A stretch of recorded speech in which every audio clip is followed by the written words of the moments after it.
Hi everyone! Today I'd like to talk about the next generation of Audio-Worx Cubase templates. I will show you the differences and what the benefits are. So let's take a closer look.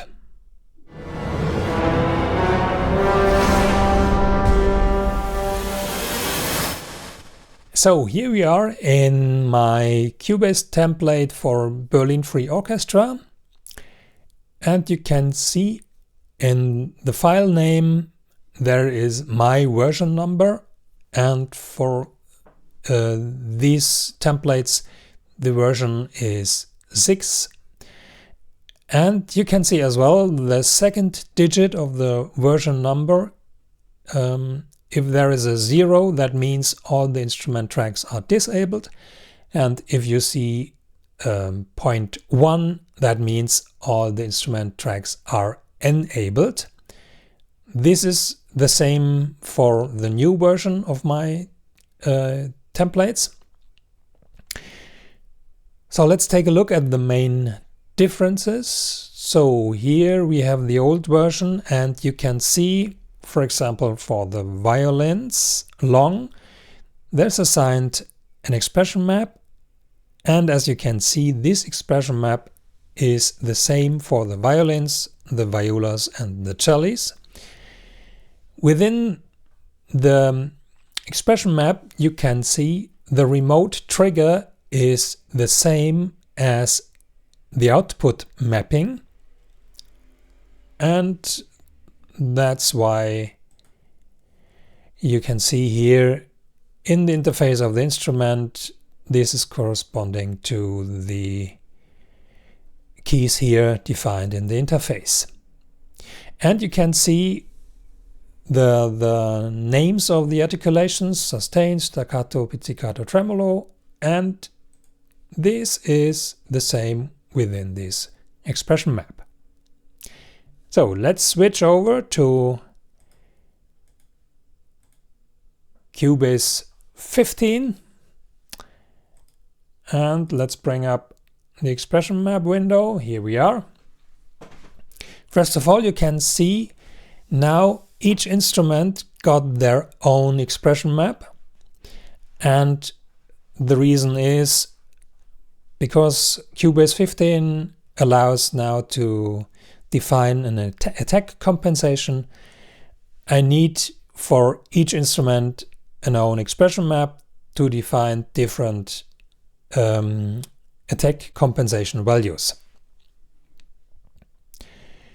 So the other difference is you can see the remote trigger is now different from the output mapping.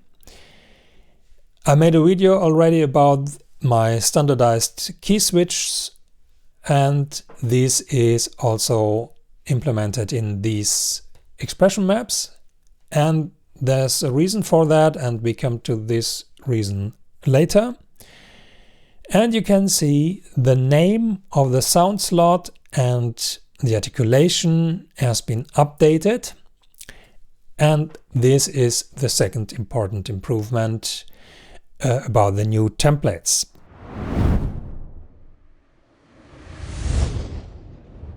Now, it's in this template it's not so obvious, but if I combine different libraries and different templates, I now can use always C-2 if I want to trigger long articulations.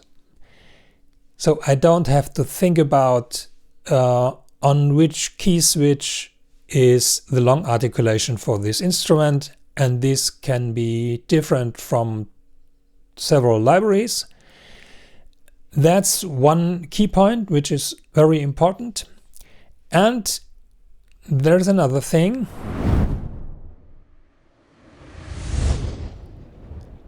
Normally I use different libraries within a project. For that reason I just imported the BBCSO Discover Violin 1 tracks in this project here. And now let's just record something here for the Berlin Free Orchestra violin.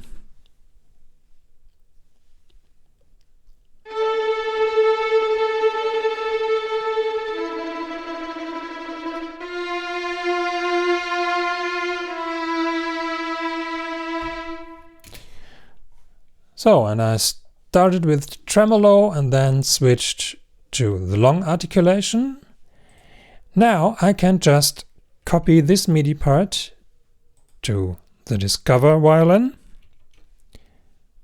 And now we listen to the Discover violin.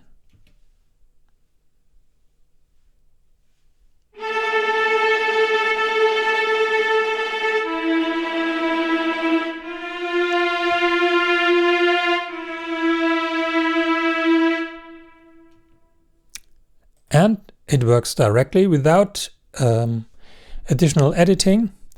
And that's why the sound slot and the playback technique has the same name for the same articulation. So, of course, this easy copy of MIDI parts works just if the other instrument provides the same articulation. So, that was my little overview of the improvements in my next generation of my Cubase templates. I hope this was helpful. That's all for today. Thanks for watching and bye-bye.